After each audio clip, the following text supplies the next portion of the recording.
Well, here I am. Welcome back. And here I am back in my shop. I have a piece of what I believe might be carrot wood. A chunk. A log. Half a tree. On my lathe. And started this yesterday and seeing how it's reacting. Yesterday I was playing around in the shed. I got my RPM gauge working. So that's going well. The piece that I got in the lathe, unfortunately, has a couple of missing bark areas that I really wanted to keep. And I don't know if I want to do a repair on it or just cut it closer, but I actually might do a repair on this piece of bark because it's a shame for that to dictate where I want it to end. Let me show you this piece though. Now this piece will, without a doubt, have some really nice stuff going through it. You can see what's going on with it, with the knots on the bottom and the curly on the wood and just a lot of stuff going, but it continues. It goes through the outside of the bark here, here. So I want those to be highlighted on the outside edge of the bowl. That's where I wanted them to show up, coming into the bowl and the inside of the bowl. So hopefully that will show me some interesting stuff. I'm going to keep this as a natural edge. That's my goal. Now the piece of bark that I got missing is right here. It's in a really bad spot. It's the top edge. And I can make this the top edge, but it would cut into this one. So that's not a good choice. So the better choice of the two is probably to put a piece of bark in this area right here. And when I get something like this, it's doable. I mean, you can get, as long as you get the same type of wood, which I got plenty of, peel a chunk, then you can work it in there. So this wood has a lot of bark that I'm going to be cutting away. So actually I could cut a piece right over here and make this fit. Now to do that, the best way that I see for me to do that is actually to go with a chisel in this area right here, more or less, and get a chunk off it. Because either way, that would be turned away. So I'm not taking anything that would hurt me in any way.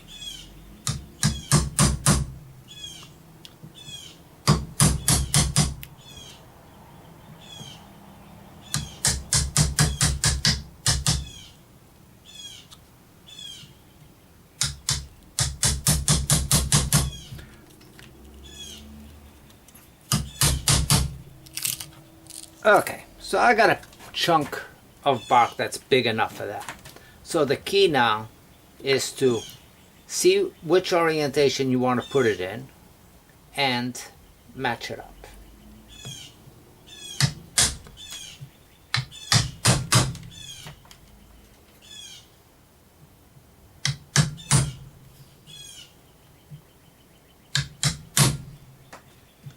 And I'm just straightening this out more or less. Gonna lock up the tailstock and cut that up. Generally I don't do this, but I want to do it on this one. Because if you make it too square, then it becomes obvious. So keep a little bit of its characteristics as you go.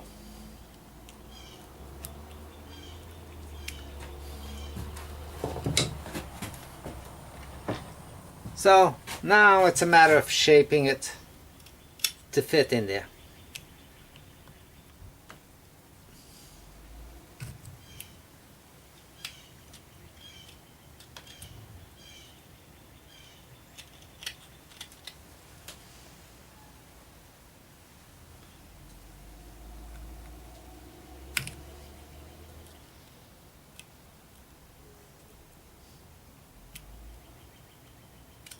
See which way fits the best on you.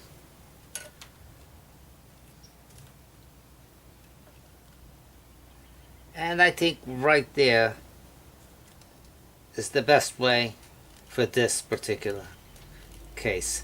Undercut the bottom a little bit so the bark will come up and meet up really well. Undercut it.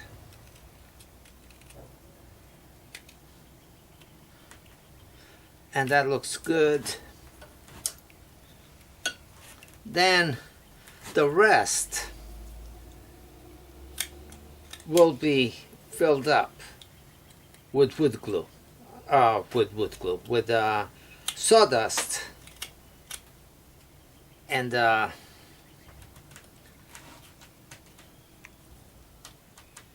looks pretty good right there. Now I don't mind if a little bit of this will show up a little bit different. So with that, I can tap it in once I get it all filled. So some medium CA. I use plenty of it.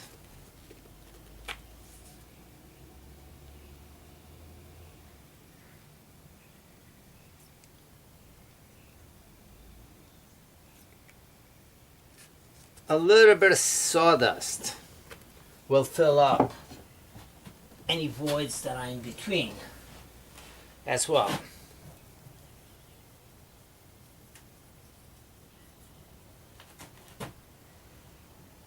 Because there are a little bit of voids of the wood that has been lost out of it. Put a little bit of thin CA to saturate that sawdust that you just put in and really bind it together. And you don't have much time, so work it quick because the thin CA will dry up rather fast. Tap it. Now this is going to disappear over here. All I'm going to need is this top edge. So now on the voids, fill it up a little bit too. And now you're blending it. You're making it look like it's a one piece. And I'm just using any sawdust that I got on the floor from other turnings. It doesn't matter. But the end over here, let me show you.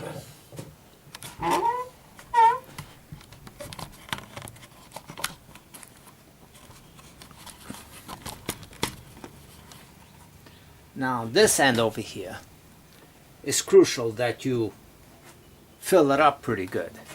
So I'll sneak in a little bit more medium CA in there.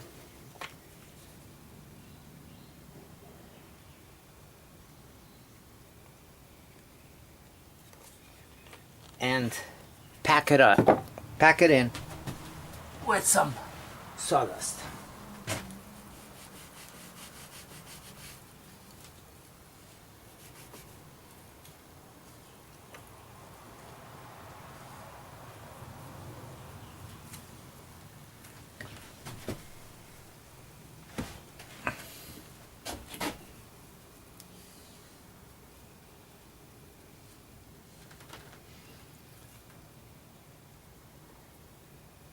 Because I don't know how far in this is going to go yet. So I don't want that to be the deciding factor of how I'm going to end this. Dab CA again on the sawdust that you just put in. And that should hold it up.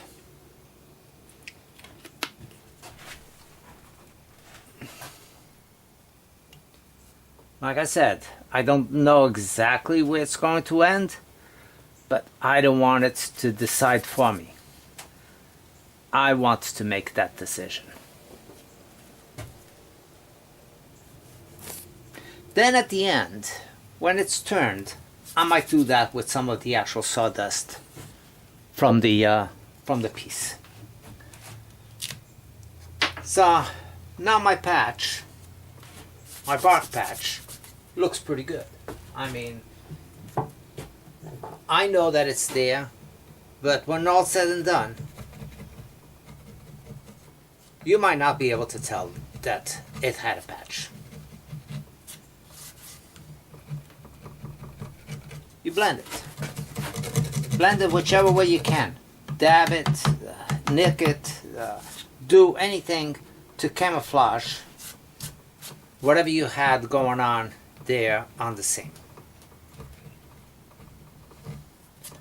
And right now, I don't feel like I can see a seam on this. So back to the turning. And that's what we're here for.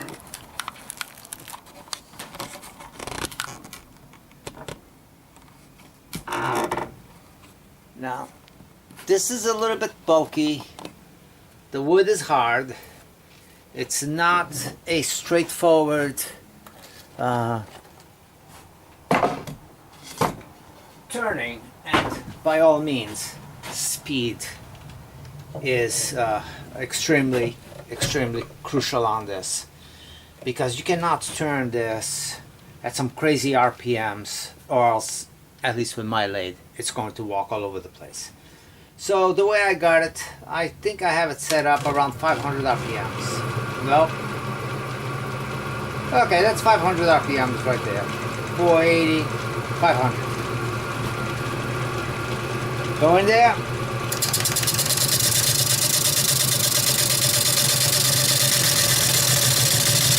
Now I'm going to time lapse a lot of this, and I apologize if it's something you wanted to see, but because this is going to take me about half an hour of getting this outside, I'm going to speed this up. But the process is, I go from the outside, start catching it, okay, and it starts creating an edge on me.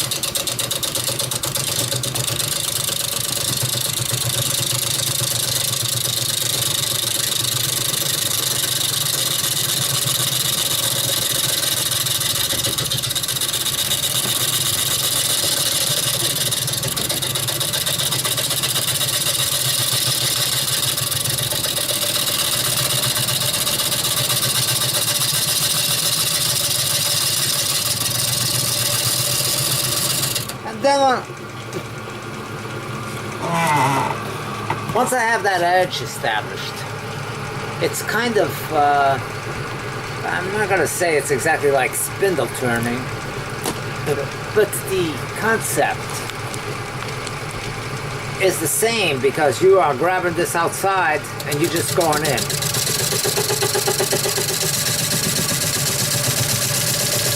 Now I'm going to sharpen up my tool. I can definitely tell that it needs a good sharpening.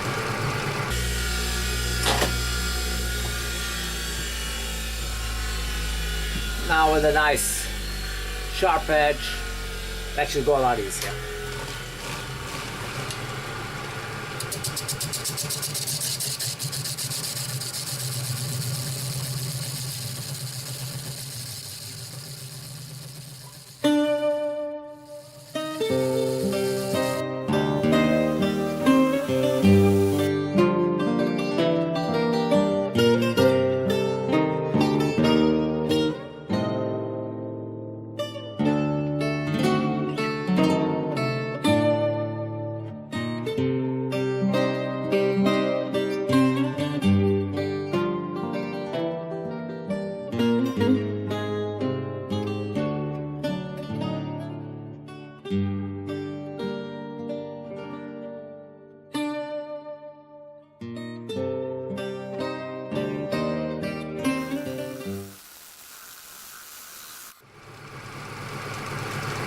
Now I'm working my way to the top edge in order to be able to start getting this balanced out. And once I pass this point and I'm hitting this, I'm pretty well on my way, and I'll be able to speed this up.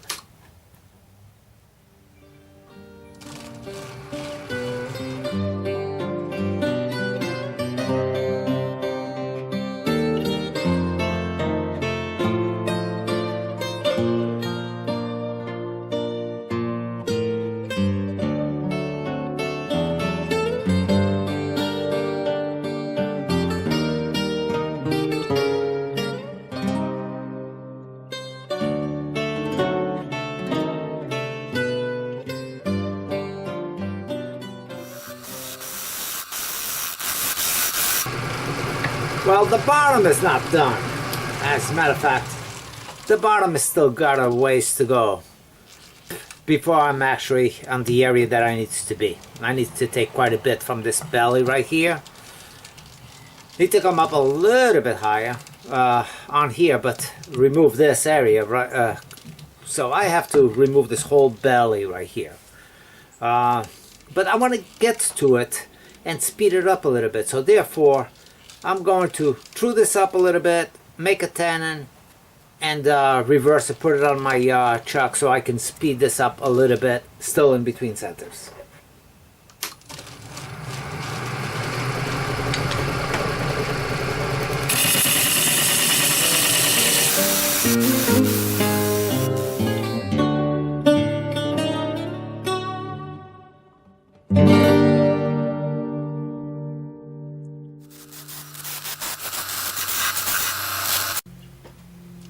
Well, I'm back and had to go away for a little while, but I'm gonna continue doing this. I'm almost there on this area right here, continuing taking some of these chunks out.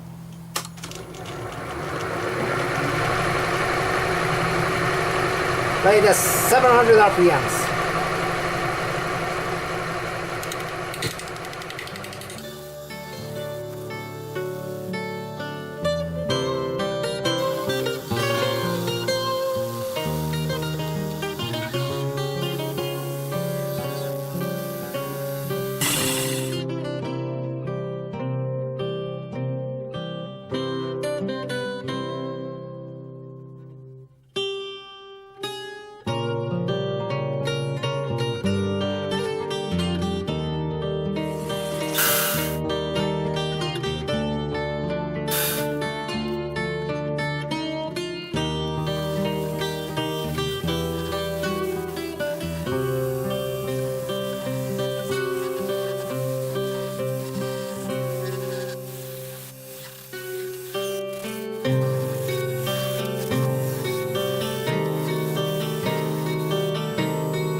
That's pretty much it for our natural edge.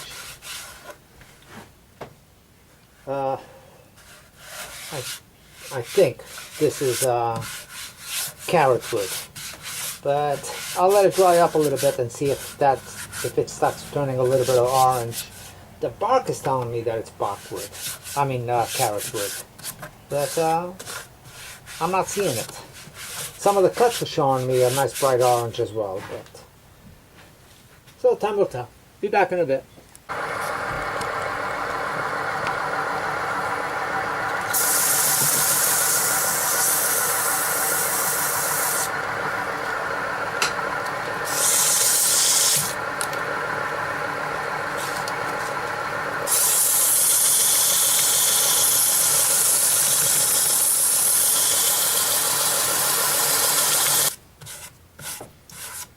Well, I think that this is ready to be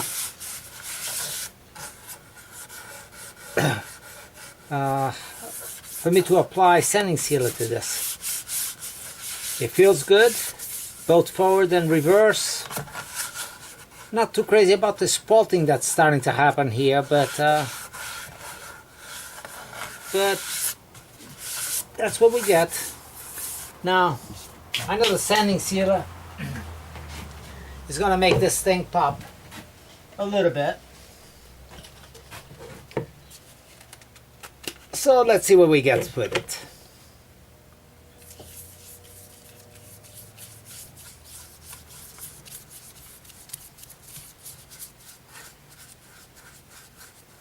It starts bringing out this marble effect going through here, which is nice.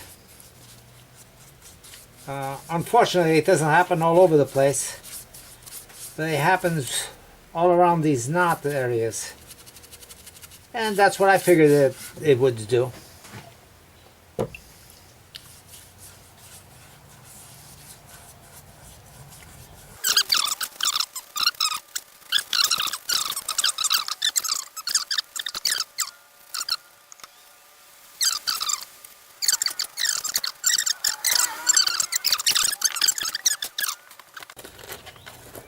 It's time to wet sand this.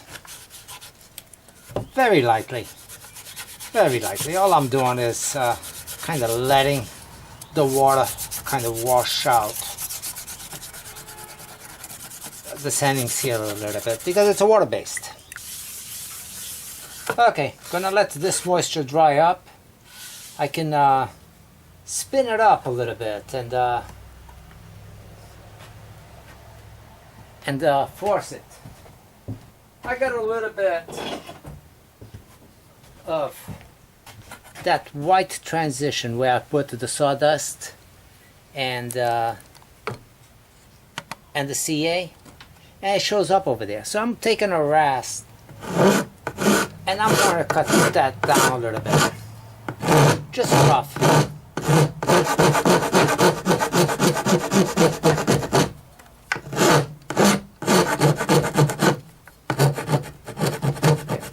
If I expose the bark, then even better.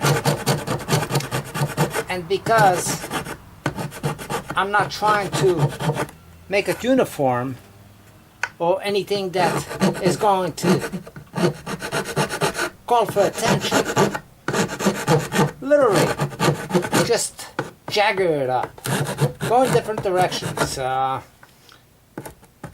create what looks to be natural.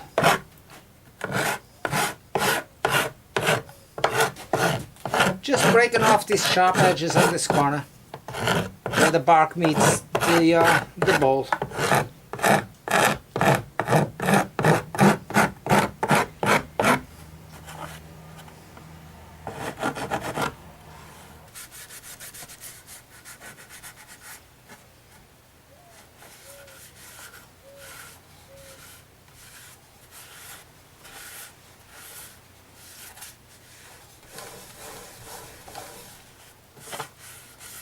Now I'm working on this, and at the same time I'm already thinking of how am I going to finish off this piece. In other words, how am I going to flip it over and get to the bottom?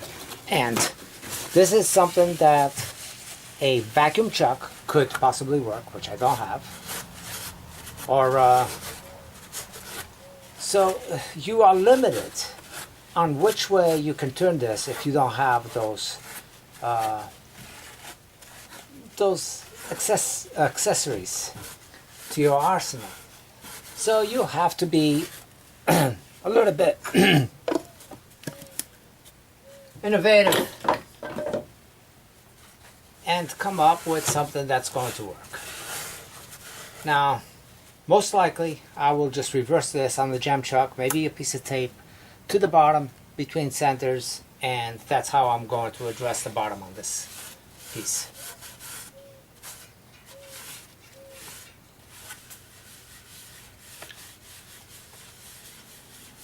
The wax should dry up a little bit. Don't rush it, or else it will gum up, and you're not going to get that luster that you're looking for. I'm just spreading it out, make sure I got no lumps anywhere, and I'm going to let it dry for about 5 minutes. Uh,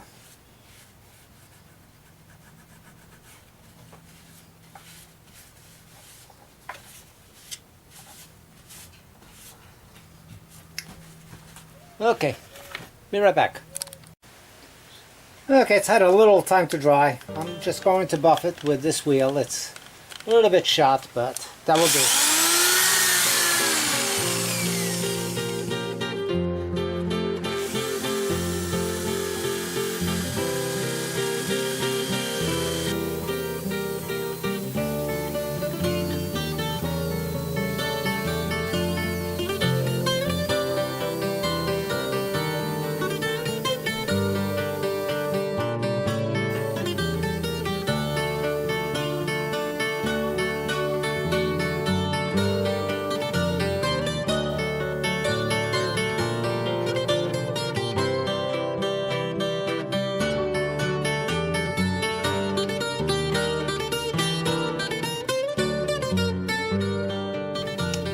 So here it is.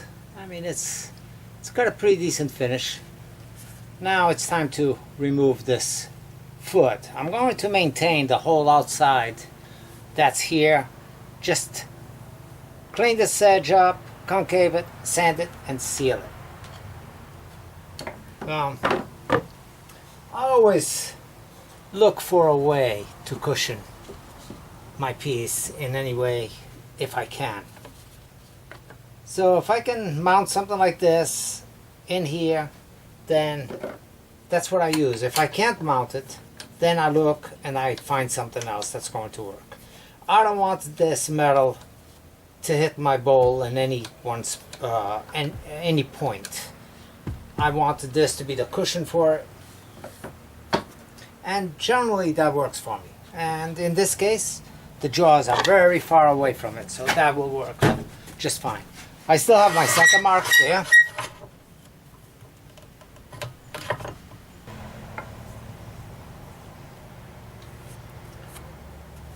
And it always comes up pretty well as far as centering when I do it this way.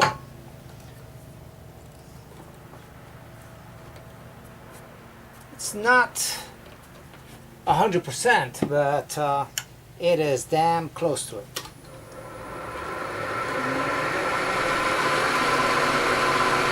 Speed at 1,000 RPMs.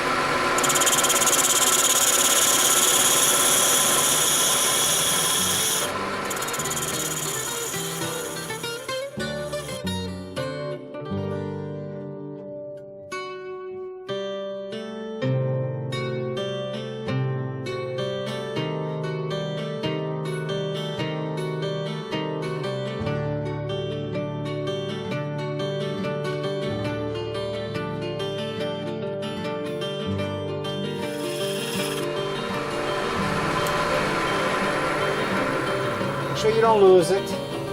If you see that it's gone up a little bit, straighten it and put a little bit more pressure.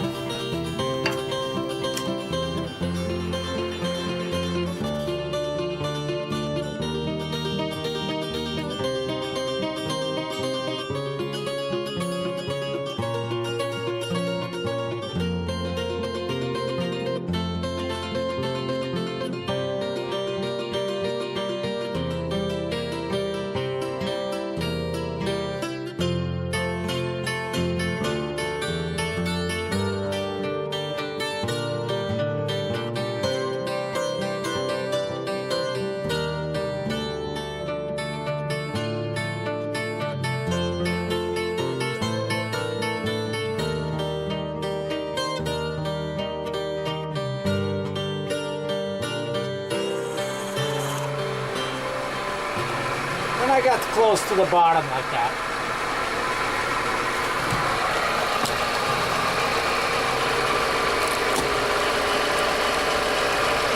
the bottom like that, I just use my skew.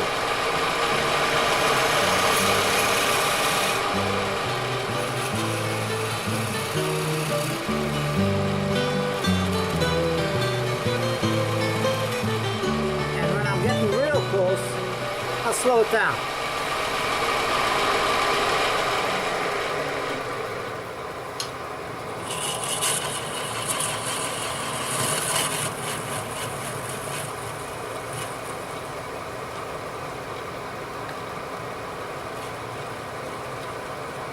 Now this will not break off, and the bowl will spin maybe once in here, but it should be fine.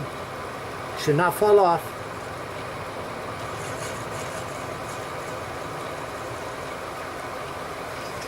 And I can always sand that little nub, which is all that's going to be.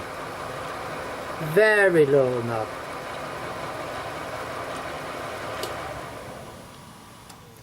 Now I believe that has reached the bottom.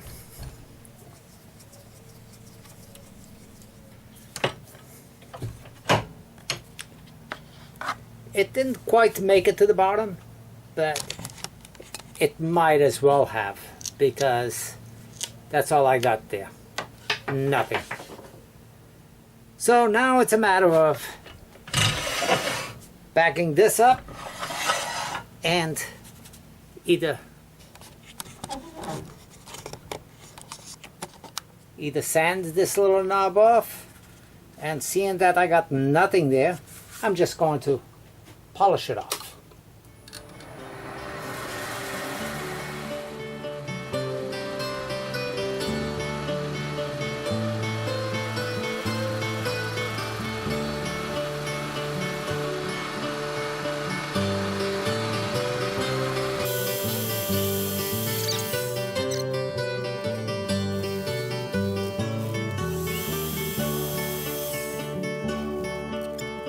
Well, if I must say so myself, it wasn't a bad turning.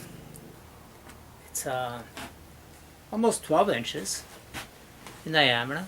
It has a lot of marbling effect going through here and here, where all these knots were. Those knots really add to it. In my opinion, these knots are what makes the piece unique enough for me to really like it. The shape, I think it's a nice shape. It's 3.5 inches on the inside deep. It's 4 inches, 4.25 inches top to bottom. So it's a nice looking end grain vase, and I believe it's to be maple. The color, the pattern, everything is telling me that it's maple. Not carrot wood again. Although, you know, I get some orange colored shavings like this when I'm cutting it green, so makes me want to think, okay, it's carrot wood, and then I look at the overall and say, okay, it's not carrot wood. Whatever wood it is, it's beautiful wood. Too bad of these gray spots over here, which I really don't like. But it's spalting that started taking place on the tree. And it goes all the way through, front to back. So it's not dirty per se, but it gives it that dirty look. And it's the one piece, the one thing out of this whole bowl that I don't like.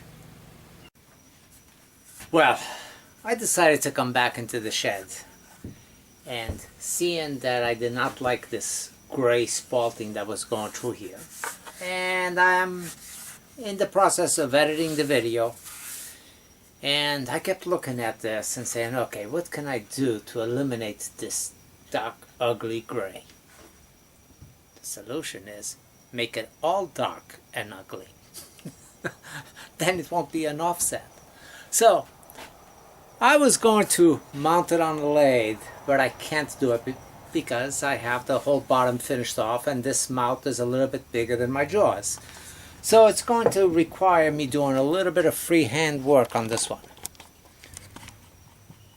And the solution to it is the torch. So light it up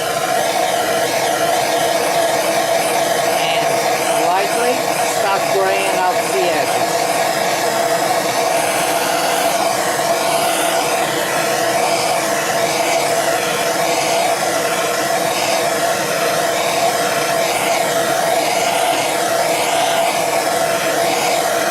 Let the highlights of the wood grain come out.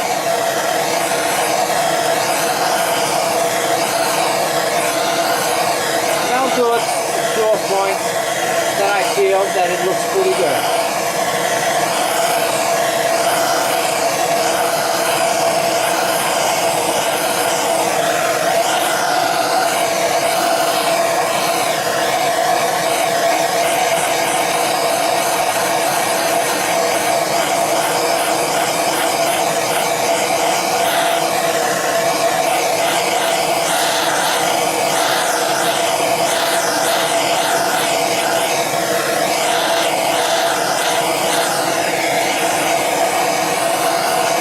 I've never seen no fire.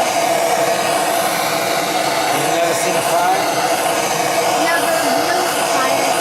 Nope.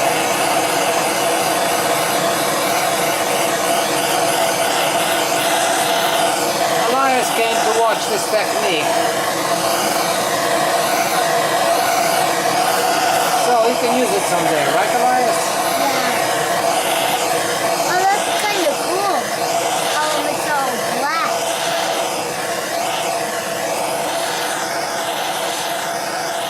The idea is not to have too much in any one spot. It's cool. And gotta go slow with the heat. And keep the flame moving.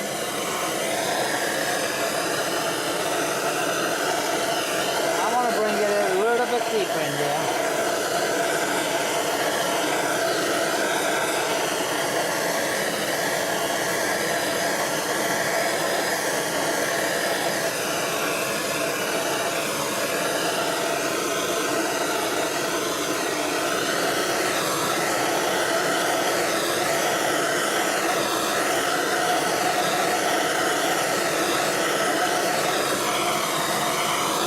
Well, the gray still stays gray, but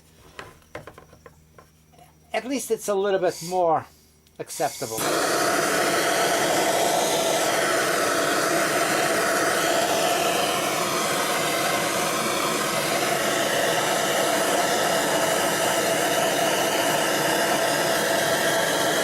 I'm just trying to highlight some of this wood grain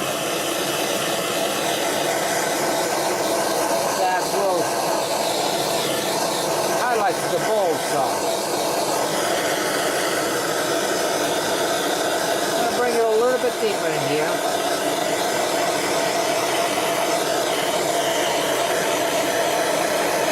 And let it go where the pattern takes it.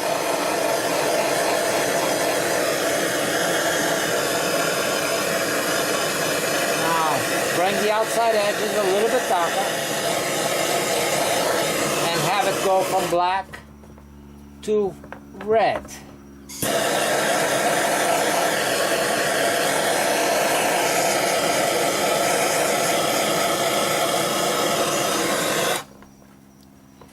Especially on this area right here.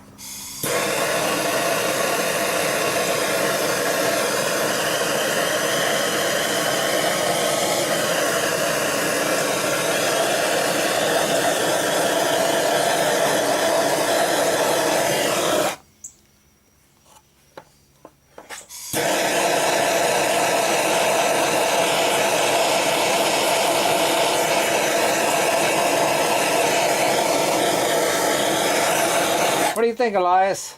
Looks Looks cool. like a different bowl, doesn't it? Yeah. Even it out a little bit. It looks like eye over there. It looks like a butterfly, but with black eyes. Looks like a butterfly.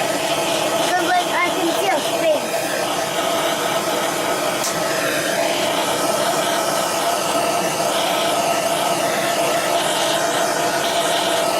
Well, that one suggests going in that fire.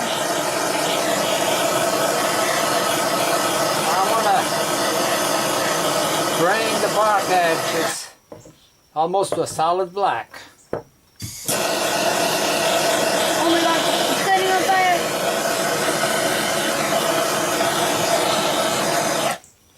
Nope, I was being very careful with it.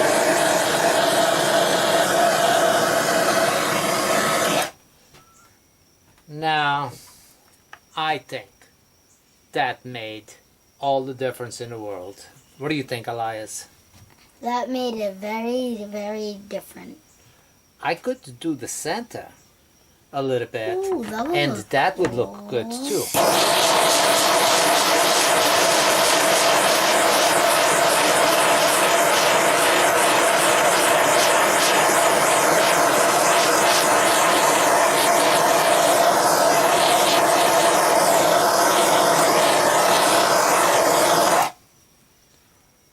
Well, makes it look pretty cool. That looks good, right? Like You think I when should do the outside? when you look at it at an angle, it looks like it's pink. I think I should do the outside as well. Yeah, like the edges of the outside.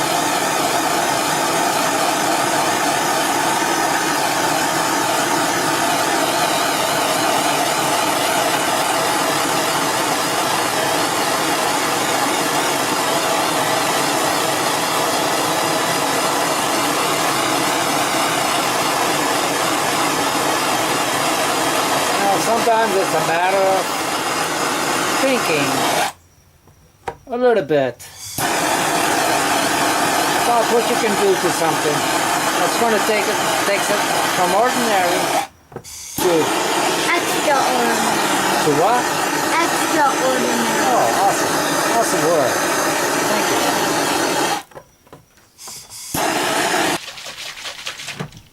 I want to mix a little bit of feed and wax to it to revive it and bring some of its oils back, because the torch took all that away.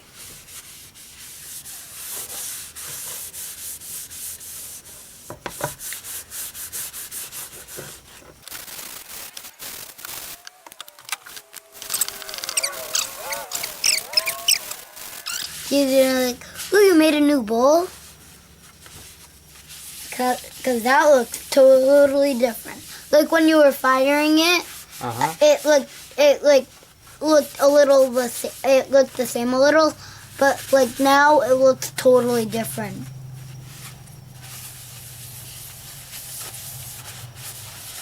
It's the difference that little things can make sometimes. Sometimes it's just a little subtle change. That can make the whole thing. Well, anyway, I gotta say, this one was a good change. And touching the edges and letting the heat just go in a little bit and picking up the wood grain patterns really made all the difference in the world. All the difference. The back did it as well and followed up more or less the pattern of the wood grain, and went deeper where I thought it needed to go deeper, and decided to hit the center as well so it would flare out and then draw. The eye is going to draw into the piece. Night and day difference. Right, Elias? Yeah, Are you glad you did this? yeah. Good deal. Let's go back inside and finish editing this. Well, guys, thank you for watching.